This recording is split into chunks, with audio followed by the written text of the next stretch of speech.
Top stories tonight in Y News. President Ferdinand Marcos Jr. seeks to push food, energy, security, and climate change in the 43rd Association of Southeast Asian Nations Summit in Jakarta, Indonesia. The Department of Foreign Affairs files a diplomatic protest against the new standard map of China, which it claims as its territory. Get updates on the latest track and strength of tropical cyclone Hannah. And Ukraine's recent military successes in the south may lead to a Russian retreat from Crimea.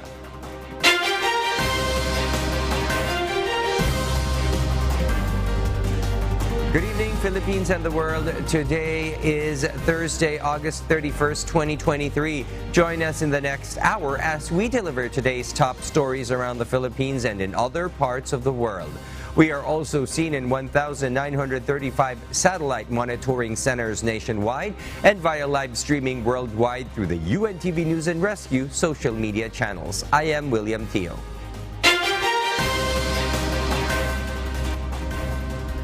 First in the news.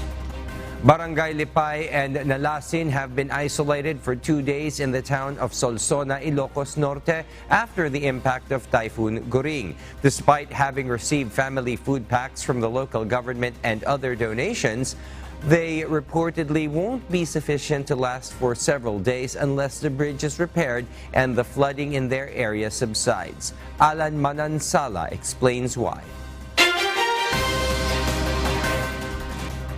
In order to provide assistance to the residents affected by Typhoon Goring in Barangay Nalasin and Lipay, the residents collaborated to attach ropes to transport the donated food and water essentials required in the area. It has been 2 days since the two barangays were isolated following the impact of Typhoon Goring. According to Nalasin Barangay Captain Noriel Pascual, despite having received family food packs from various agencies, they are uncertain how long these supplies will last. They are also unsure when their situation will improve, especially since the water flow in the river is still strong. And there is no confirmation on when the damaged bridge will be repaired. Hindi sapat sir kasi wala kaming madaanan na papunta sa bayan. Kasi nagpunta kami, kasama ko yung mga barangay council kanina, nagpunta kami doon sa sitio Mangri 5A and 5B kung sakaling naglagay kami ng temporary daanan pero malakas pa ang agos, sir. Aside from Barangay Nalasin and Lipay, a school in Barangay Dalasdas is also appealing for help. Their school was submerged in floodwaters due to the typhoon. The teachers are facing a significant challenge in rebuilding their school as they have not yet completed repairing the damages left by previous Typhoon Egay. Nung Martes po nagsimula na po kaming magklase sana, kaya lang dahil sa medyo masama-sama naman yung panahon, medyo na suspendido yung klase. Di namin akalain na ganito na naman ang mararatnan na namin ngayon. Around 11 a.m., the water flow in Barangay Dalasdas gradually subsided. The flooding at the school has also receded, leaving behind thick and sticky mud. The textbooks and several school items were damaged, which is adding to the difficulties the teachers are currently facing. Sana po agarang pagtulong po ang kailangan ng paaralan namin para naman po sa ganon makabangon at matuloy po yung pag-aaral ng mga estudyante po namin, yung mga mag-aaral po namin. Lalo na po sa mga batang nag-aaral dito. Excited na po silang pumasok. Kaya po humihingi po kami ng tulong sa kinauukulan na sana yung agarang tulong talaga ang may bibigay po sa amin. Kasi marami pong nasirang gamit, wala na pong natirang mga aklat, ganun din po yung mga printer, mga laptop, mga ano po na gagamitin sana namin sa bagyong Egay pa noon. Ngayon na naman po, sir. Alan Manansala, UNTV News and Rescue. We serve the people, we give glory to God. Meanwhile, the local government of Marikina has already alerted their residents in case the water level in the Marikina River continues to rise. More than 40 evacuation centers are ready and opened for the residents. At 5:30 in the morning, the first alarm was raised when the water level reached 15 meters. Around 1:30 in the afternoon, it increased to 15.8 meters, but at 6 p.m., the water level dropped to 15.6 meters. Two vehicles parked on the river side of the Marikina River submerged in water. According to Mayor Marcy Teodoro of Marikina, continued dredging in the Marikina River is of great help in preventing it from overflowing. Even the suspension of the reclamation in Manila Bay has contributed to the rapid decline of water in the river. Bukas ang lahat na evacuation natin batay sa protocol na meron tayo. Basta nag 15-meter alert level tayo, ay automatic binubuksan lahat ng evacuation center. Dati ay meron tayong 32 evacuation center, pero ngayon meron tayong 47 evacuation center na binubuksan. Makikita natin yung mabilis na agos ng tubig sa Marikina River. Patunay na nag-increase yung water carrying capacity nito. Kaya miski naging malakas yung pagulan at tuloy-tuloy ay hindi ito umaapaw at nagdudulot ng pagbaha sa mga low-lying communities natin. Some residents of Barangay Bagong Silangan evacuate early this morning due to heavy rainfall. Bernadette Tinoy details why. Barangay Bagong Silangan in Quezon City recorded a total number of 147 residents who evacuate in Tagumpay Extension due to heavy rainfall. Dahil yan yung pinakamababang lugar na madalas na tamaan ng pagbaha. So ngayon, stable pa naman yung nasa sa low-lying areas dahil hindi naman na tumaas ang tubig. Medyo maganda na ang panahon. So nasa kanila naman yan kung pagkatapos pag nakita nila na medyo mababa na, babalik na sila. Some residents said they evacuated as early as 6 o'clock in the morning. Hindi na po kami nagpatumpik-tumpik pa. Naglikas po kami agad. Pag bumababa po yung tubig, umuwi po kami, kukuha po ulit ng gamit kasi kulang po yung dala-dala namin. Meanwhile, Barangay Chairman Wilfredo Cara said they immediately evacuate their residents in low areas to avoid accidents and casualties. Residents from Tagumpay Extension also take initiatives to evacuate as they want to avoid the heavy rains they experienced during Typhoon Ondoy and Typhoon Ulysses. Yan yung ginagawa namin, preemptive measures, para hindi na kami masyadong magahol kung sakali magkaroon ng biglaang pagbaha na katulad ng mga panahon ng Ondoy na medyo caught in the act na biglang tumaas ang tubig. Bernadette Tinoy, UNTV News and Rescue. We serve the people, we give glory to God.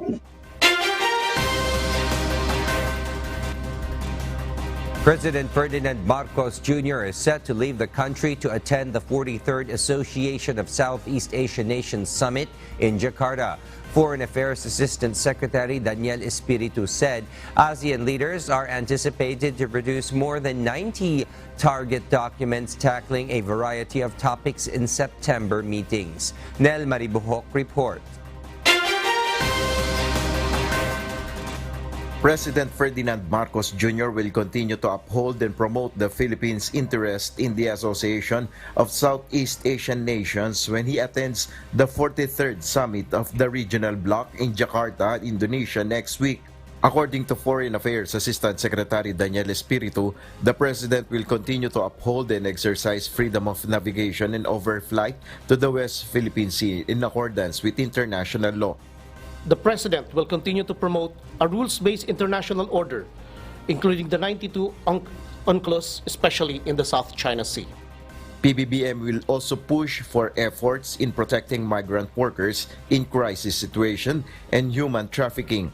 Matters that impact the region will also be tackled.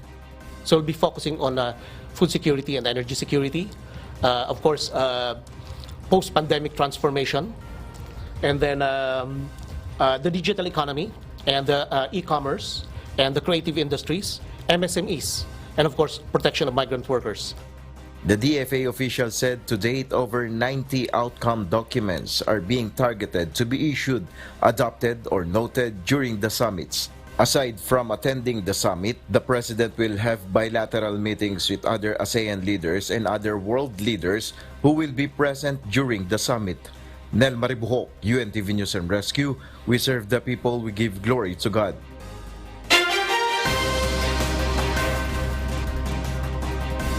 And for the news abroad, Tropical Storm Idalia wreaked havoc across the southeastern United States, causing widespread flooding, power outages, and leaving a trail of destruction in its wake on Wednesday.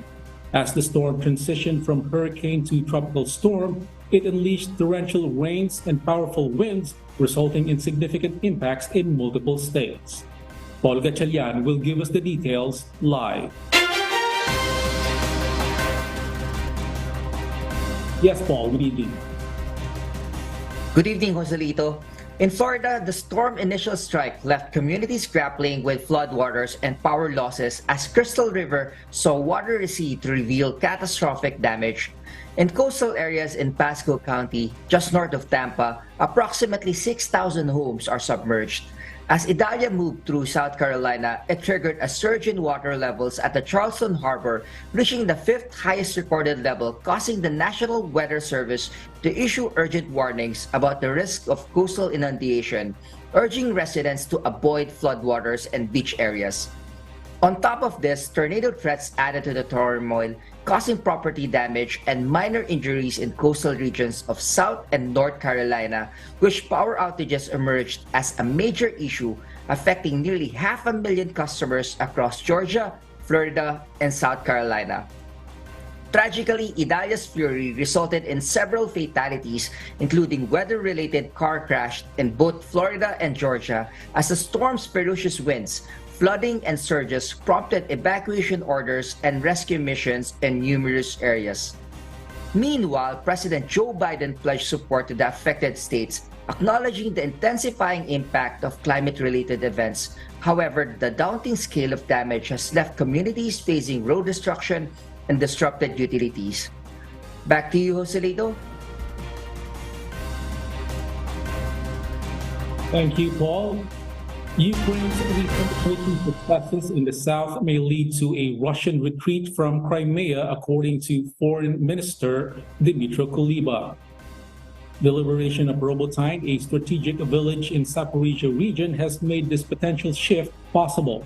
However, Russia still claims control of the village, while Ukraine's goal is to cut the land corridor to Crimea, which is occupied by Russia since 2014. This move would split the territory Russia holds in southeastern Ukraine, complicating its supply lines. Kuleba stated that securing Robotyne opens the path to Tokmak, Melitopol, and the Crimea border, which are key military and logistical hubs under Russian control. Kuleba acknowledged the difficulty of Ukraine's counteroffensive, citing minefields, fortifications, and Russian air dominance, while also expressing optimism recounting the recapture of Robotyne. While Ukraine's military reported success in the south and southeast of Robotyne, Russia also claimed to have repelled 9 attacks in the area. Meanwhile, the Institute for the Study of War reported Ukrainian advances east of Robotyne, aiming to reach all Russian-occupied towns along the Sea of Azov coast against Russia's extensive defensive system that includes trenches and anti-tank barriers. However, reported disagreements between Ukrainian and American generals and need for more Western military equipment, such as tanks and warplanes, have slowed progress.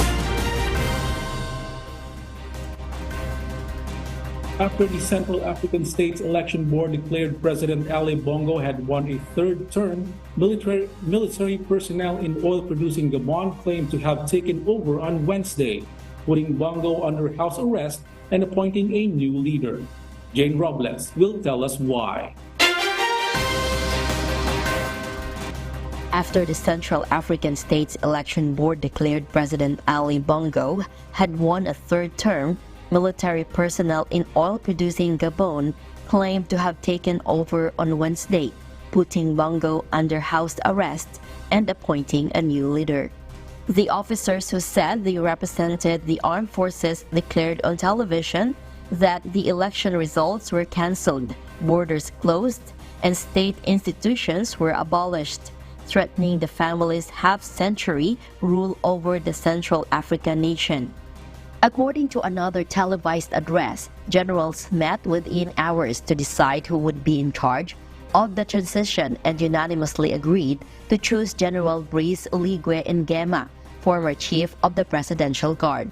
Bongo called on his foreign allies in a video statement from his detention in his residence, imploring them to speak on behalf of him and his family. While United Nations, African Union, and France, the former colonial power with forces stationed in Gabon, condemned the coup, hundreds of people in the city of Libreville, the capital of Gabon, cheered the militarist action. Jane Robles, UNTV News and Rescue. We serve the people, we give glory to God.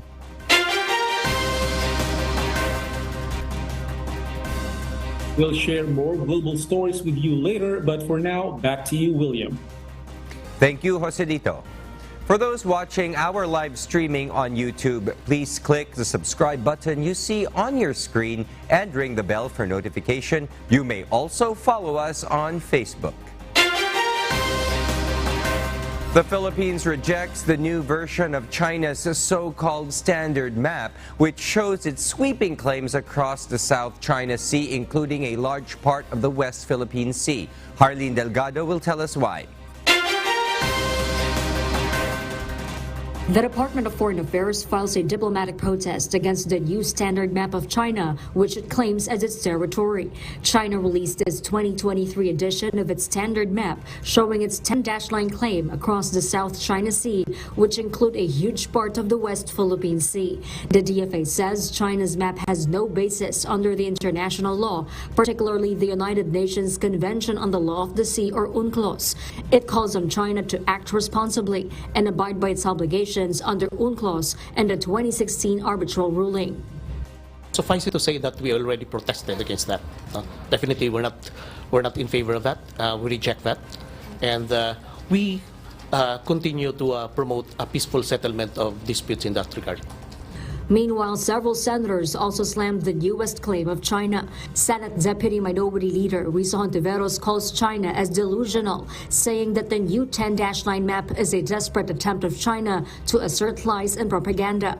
Senate President Juan Miguel Mig-Zubiri calls it a brazen disrespect of the sovereignty of various countries. He believes this will even solidify the international support for the Philippines against China's maritime incursions.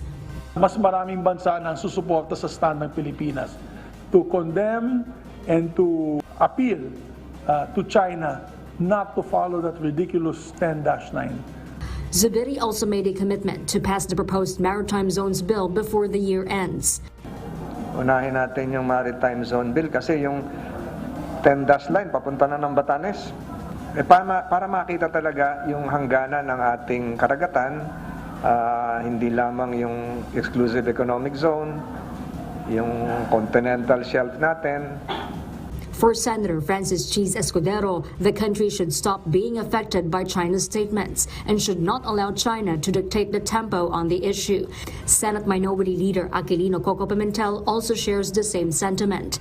He says the country is not under any obligation to recognize the territorial claims of other countries, and that it is important for the Philippines to concentrate on the country's territorial claims and maritime zones. Harleen Delgado, UNTV News and Rescue. We serve the people. We give glory to God.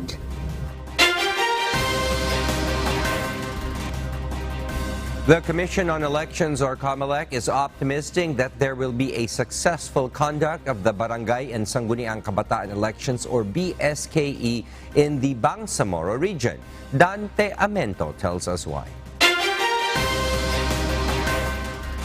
The Armed Forces of the Philippines, Philippine National Police, and the Philippine Coast Guard joined the Commission on Elections, or COMELEC, in a regional coordinating conference in Cotabato City this morning.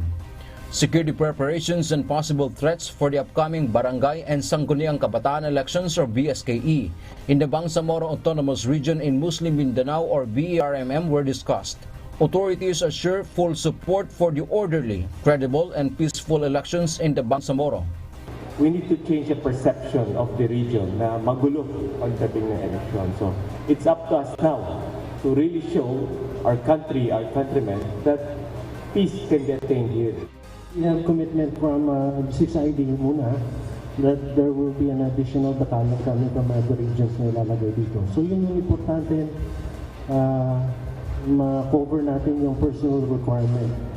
The poll body, meanwhile, believes in the capacity of the government security forces and law enforcers to have a safe electoral exercise comes October 30, 2023 in Barm.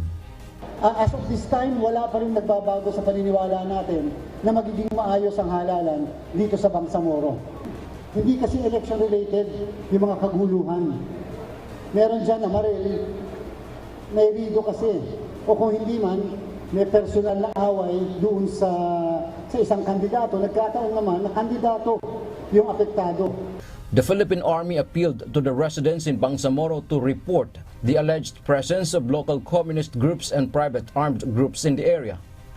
Sabihin niyo kung nasaan. Yun nga sinasabi ko, kung meron kayong alam, sabihin niyo. And we will work with the PNP. Marami kasi sabi may pods.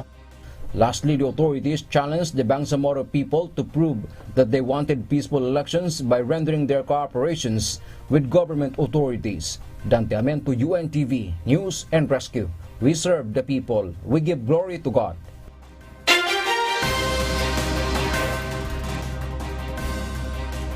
And in other global news, the United Kingdom health officials in England respond to the rise of a new COVID variant by planning to roll out COVID-19 and flu vaccinations early. From London, United Kingdom, here's Joanna Ochoa to tell us the details live. Yes, Joanna, good evening.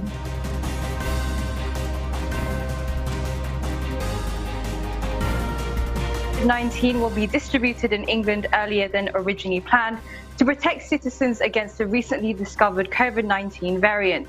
The United Kingdom Health Security Agency, or UKHSA, has little information about the new variant BA.2.86, but it has a high level of mutations and has already appeared in some countries like South Africa and Switzerland.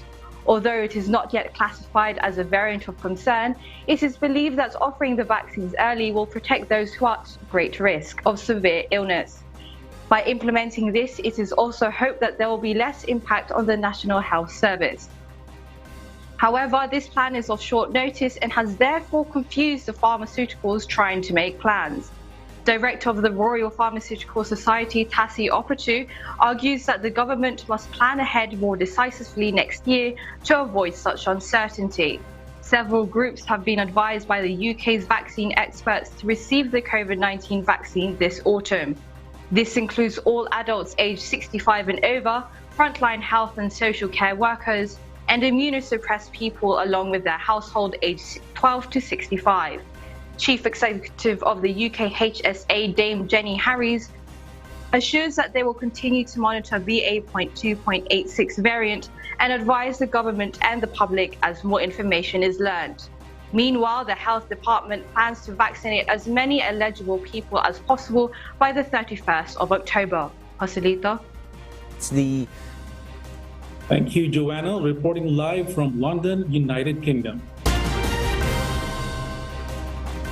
The Biden administration in the United States has proposed to extend the mandatory overtime pay to help millions of low-paid workers in the country.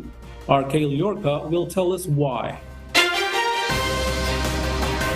United States President Joe Biden on Wednesday, August 30, has announced their move to guarantee the extension of mandatory overtime pay to 3.6 million workers in the country who are under minimum wage. According to the released proposed rule by the U.S. Department of Labor, this would require employers to pay overtime premiums to those workers who earn less than $1,059 per week or about $55,000 per year. This is way further than the current salary threshold of $35,500 per year set by the Trump administration, which many Democrats said did not go far enough. Jessica Luman, Principal Deputy Administrator of the U.S. Labor Department on Wage Law, said that the proposed rule was necessary to ensure that workers are fairly compensated. However, she added that the proposed rule would not affect overtime eligibility for workers who are paid on hourly basis. The publication of the said proposal will kick off a 60-day public comment period, and the salary threshold would also automatically increase every 3 years to reflect changes in the average earnings. RK Liorca, UNTV News and Rescue. We serve the people, we give glory to God.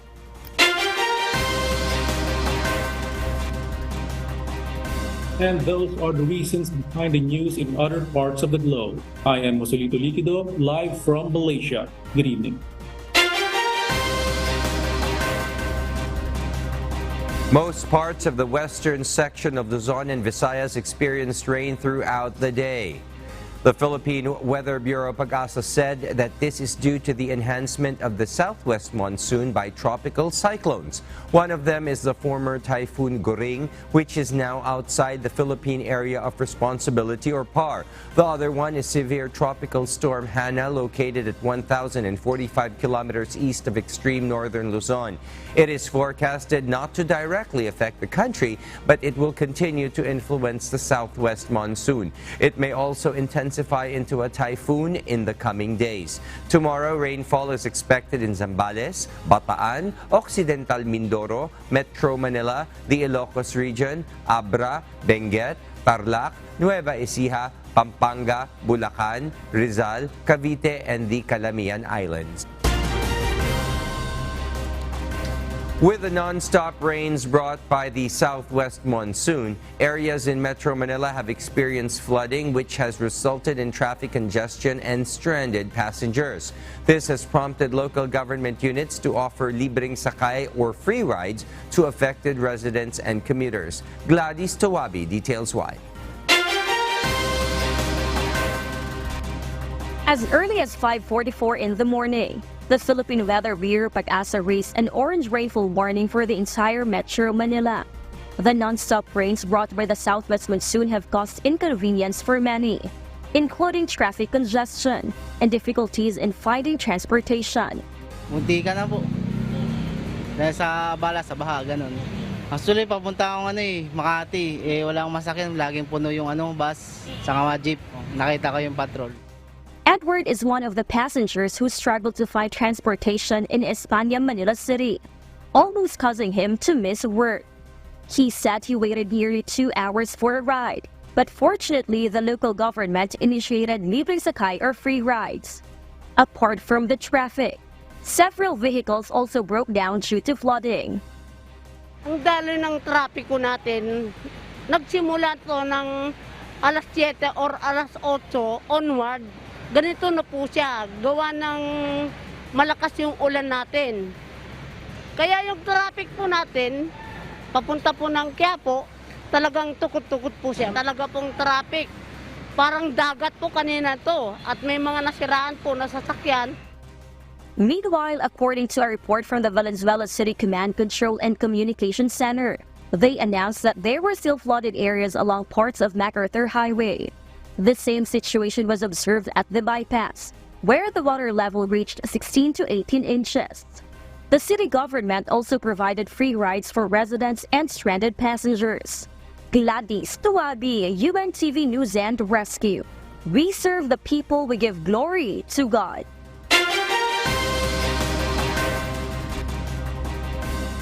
In other news, classes at all levels and government work in the National Capital Region on Friday, September 1st have been suspended by Malacanang.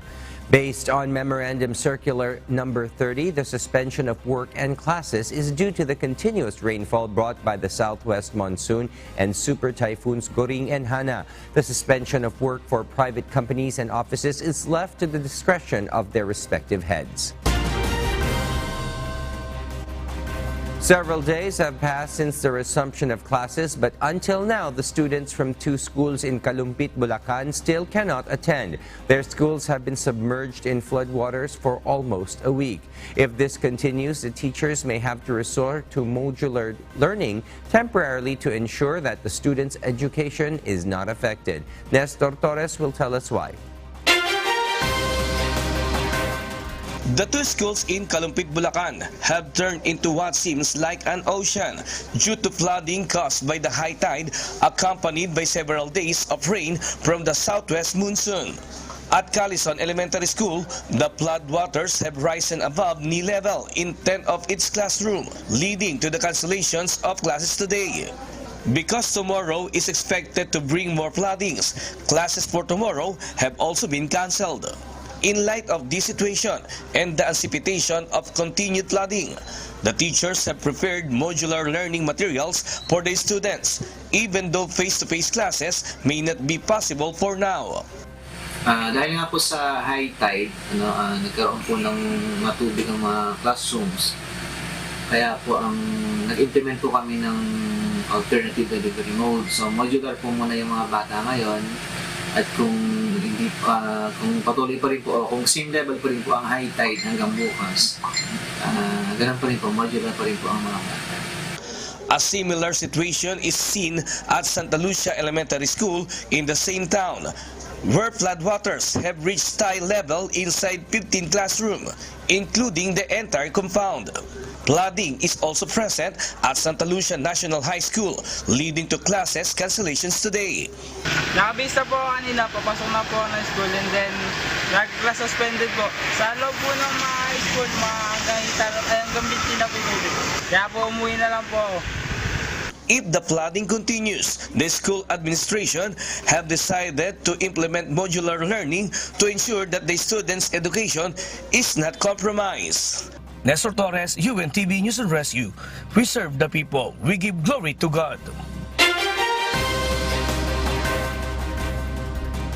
Left and right landslides and rock slides were recorded in the Cordillera Administrative Region due to Typhoon Goring and Hana.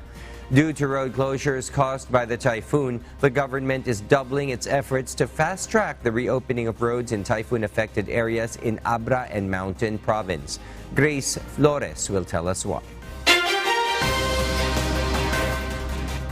The Department of Public Works and Highways, or DPWH, together with the engineering offices of the local government units in the province, are doubling efforts to open more roads for easier delivery of relief assistance to Abranian families and Mountain Province affected by Typhoon Goring and Hana. In the province of Abra, latest report from the Provincial Disaster Risk Reduction and Management Council, or PDRRMC, shows there are still 6 road sections that are unpassable and 2 road sections that are passable but for light vehicles only. Said road networks were affected by at least 7 minor landslides, rock slides and mudslides, and 14 swollen rivers, spillways and creeks due to the torrential rains and strong winds brought by the said typhoon. Provincial Disaster Risk Reduction Management Office Chief Arnel Valdez said that the DPWH with Provincial Engineering Office and the different Municipal Engineering Office are exerting all efforts to clear or punch through the closed road sections except those that are heavily damaged that need rehabilitation. The DPWH reported total clearing operations along national roads, particularly road sections of Abra Ilocos Norte Road and Abra Kalinga Road. Assessment of both roads was also undertaken to ensure the safety of travelers and trucks that will deliver relief support to typhoon-affected communities. Continuous clearing operations of local roads and communities affected by flooding and landslides are also being conducted by the different municipal disaster risk reduction management councils and volunteers to reach barangays in at least 5 municipalities. Yung expected na 10 days na clearing nila, nagawa nila in 2 days. So yun, na-open kanina ng tanghali yung national road. So the rest of the roads naman, clearing na sila, so para gawing 2 lanes na. Meanwhile, all roads in Mountain Province are open to motorists. As of 5 p.m. today, Baguio Bontoc Road in Sawmill Section, Barangay Mount Data, Baoco, Mountain Province is punched through. Meanwhile, vehicles can still pass through the alternative routes, Sadsadan Balicanao Road and Abatan Sabangan, Bontoc. Siyempre naman nahirapan sila. Pero with the assistance nila, may mga breakers naman sila na ginamit, mga rockers. At least na-clear nila on time. Grace Flores, UNTV News and Rescue. We serve the people, we give glory to God. A lawmaker suggests a budget realignment of rice subsidy from uniformed personnel to the meal and medical allowance of persons deprived of liberty from the Bureau of Jail, Penology and Management and Penology. JP Nunez will tell us why. During the proposed 2024 budget of the Department of the Interior and Local Government or DILG on the House Committee on Appropriations, lawmakers raised concern on the budget allocated for the meal and medical allowance for persons deprived of liberty or PDL at the Bureau of Jail Management and Penology, which is an attached agency of the department. The BJMP responded that each PDL were allocated 70 pesos for meal and 15 pesos for medical allowance. Ang BJMP po nakipag-coordinate sa mga local government units as well as doon po sa mga RBOS, doon po sa DAR kasi they could provide medyo mura pong pagkain at saka in bulk po naman kami mag-procure. So yun na lang po ginagawa namin out of 70 pesos.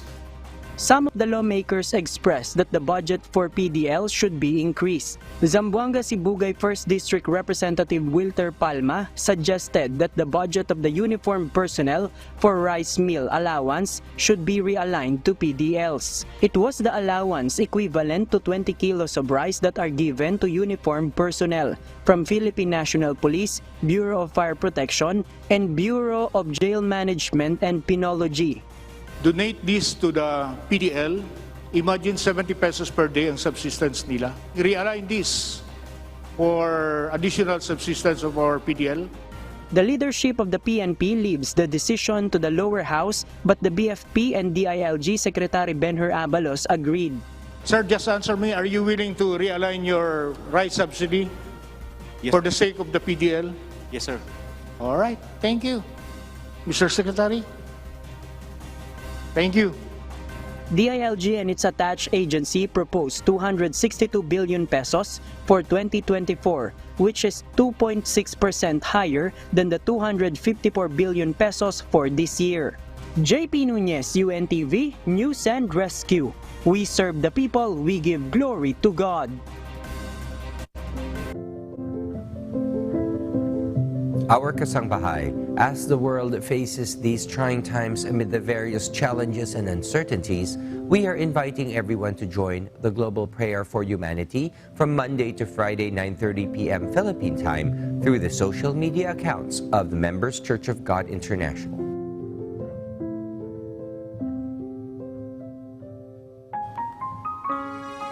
And before we close, we will leave you with a word, giving glory to God, from the book of Proverbs, chapter 18, verse 1. It says, "Through desire a man, having separated himself, seeketh and intermeddleth with all wisdom."